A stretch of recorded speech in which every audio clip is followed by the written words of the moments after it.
So let's talk about risk. The risky business of risk. What is it? Why it's important?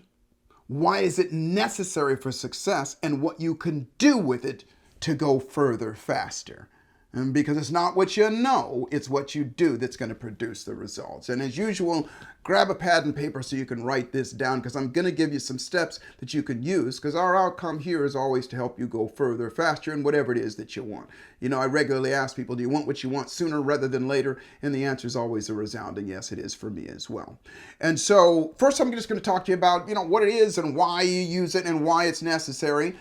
And most of the stuff you've heard before, but I'm going to tell you something that my mentors taught me a long time ago. And that is, even though you've heard something before, it doesn't mean that you've done something with it. So hear it as though you're hearing it for the first time. Because when you hear it again for the first time, with that attitude, then you often pick up different things. You get ahas. And when you get those ahas, your brain goes, oh, let's do something with this. And you get empowered to do something about it.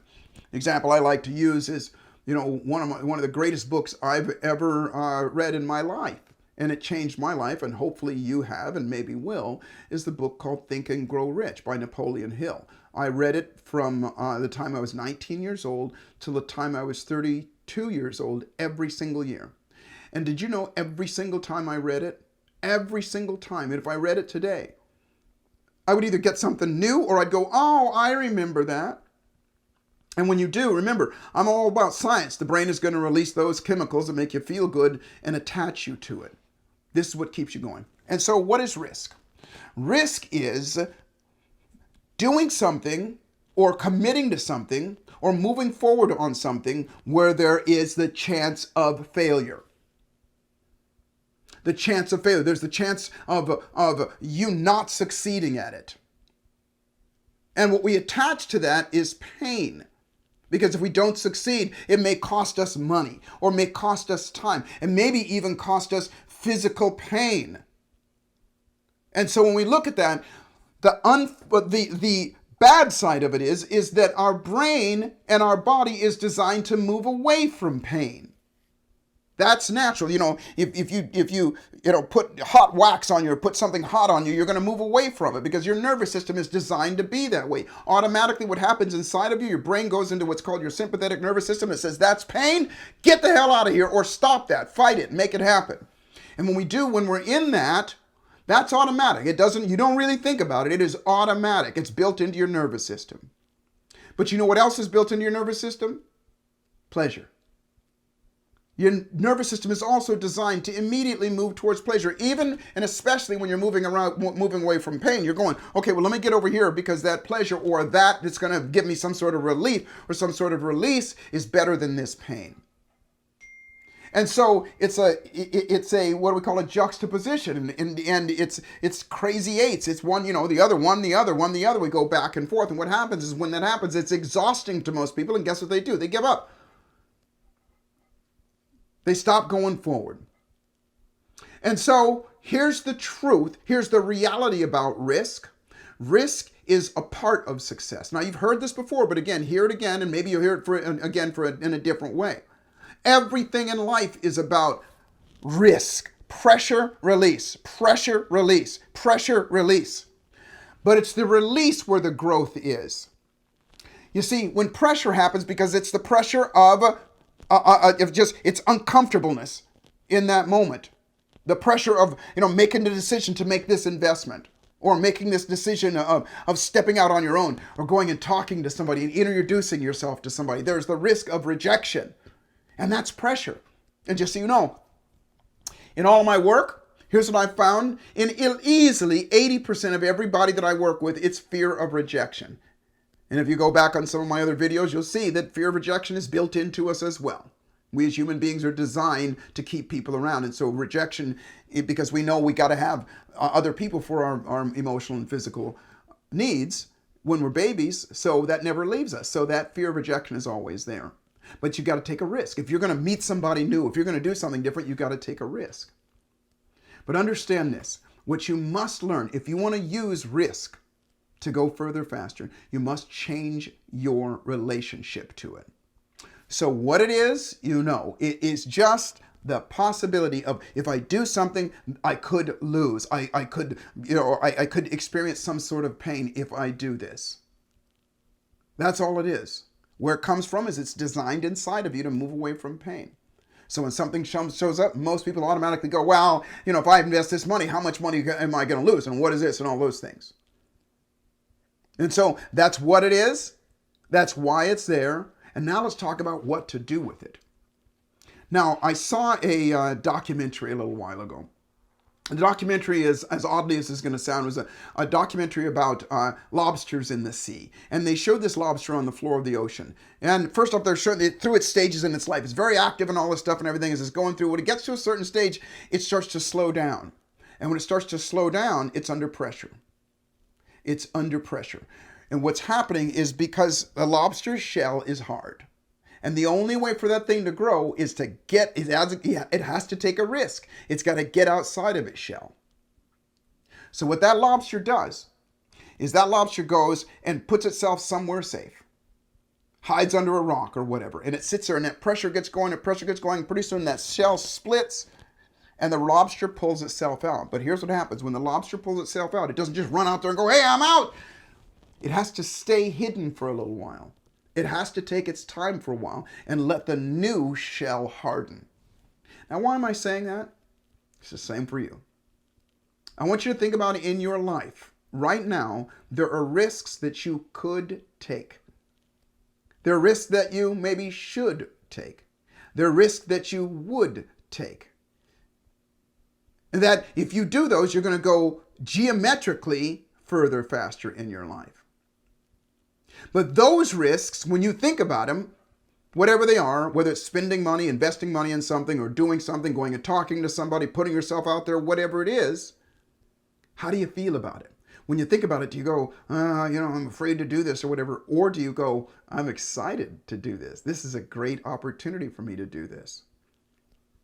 Well, let me let you in on a little secret.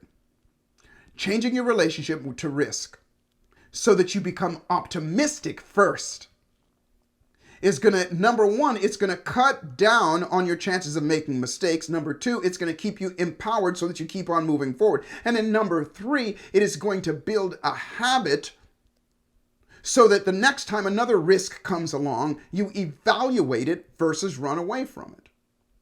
You see, there's this thing that I call the paralysis of analysis. Ready, aim, ready, aim. Okay, let me study this more. Let me get more information about this. Let me get more information. I'm not telling you to not get information. That's what's called going to your safe place, like the lobster. Go to your cave. Do the research. Do everything that you can, but do it with your eyes open, your eyebrows up, with optimism. Going, okay, the reason I'm even considering this is because there's a benefit on the other side. Because see, the relationship with fear, the relationship with pain that most people have with regard to their risk is what keeps them from doing something. And what happens is when there's pain, remember, that wax on your skin or whatever, what do? You run to something that's more comfortable. And what do people run to when they think about doing this? Because everybody, listen, we live in a day and age where it's possible for anybody, any and everybody, to be wealthy beyond their wildest dreams. There's so many options. There's so many different things or ways around it. But what happens is most people look at it and they go, oh, she's better than me. He's better than me. I'm not born this. I'm black. I'm white. I'm too short. I'm too tall, and whatever.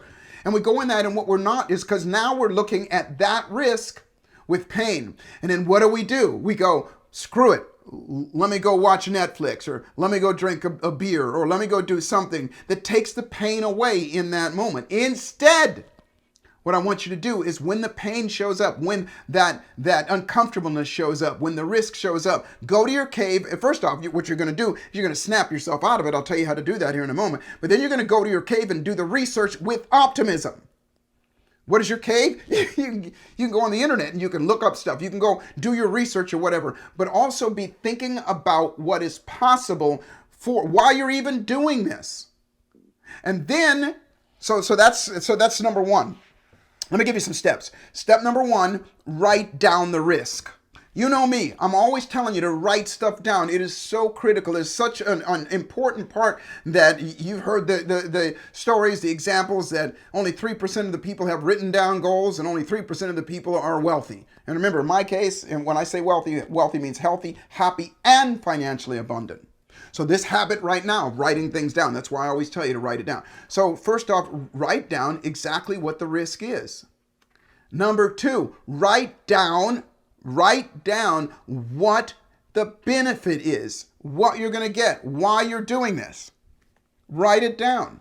Because that's going to make the brain go, oh, aha, okay. And as soon as you do that, then the brain has to start rewiring itself. The brain has to start searching for reasons why and what to do with this. Once you've done those two steps, what is the risk? And by the way, when you write the risk down, you're going to feel that pain. You're going to feel that uncertainty. You're going to feel that fear of loss. You're going to feel that fear of rejection. You're going to go through that stuff. But in that moment, you move right to the next one. You write down the benefit. And in that moment, you got to see, because by the way, this is sort of a sneaky way of going about it. When you're thinking about what you want, guess what you're not thinking about? What you don't want. In that moment, when you're writing down what I want, okay, here's the benefit of doing this. If I do this, if I make this investment, I made an investment the other day that I get to make 12% on my money. 12%.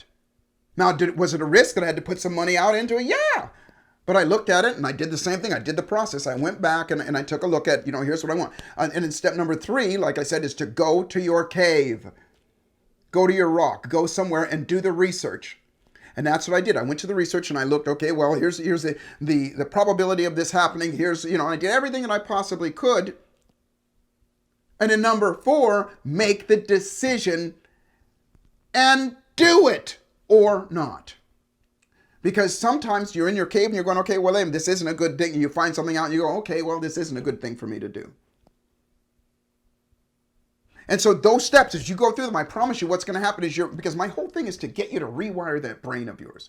This incredible brain that you have. And all it is in any given moment, it's how you feel about it. The difference between people that are super successful, those achievers that have more than you, do more than you, and being more than you, the difference is they have a different relationship with fear, a different relationship with risk, a different relationship with joy, and all of those things. I'm telling you now, program yourself to do that. And so once you've done these steps, always, always, always praise yourself, pat yourself on the back, whatever it takes, and take a look at it. Now, here's something to prepare you for this. And that is, I want you to look in your life, and all I want you to do is I want you to write down any and everything that you've ever succeeded at. Any and everything that you've ever succeeded at. Remember, we're programming. We're neuro-encoding ourselves. And what that means is, if you go through your life, this is going to make you more optimistic, by the way. You're going to go through your life and you're going to realize that, wait a minute, I've done millions and millions of things. And when you run out of all the big things, the diplomas and the certifications and the wins and all these things that you did, I want you to go to the little things, the little things. You woke up this morning, you brushed your teeth, any and everything like that. Because those types of things that are going over your psyche are teaching your brain to go, oh, wait a minute, I've always taken risks. I've gotten through. You take a risk every single time you walk outside the door.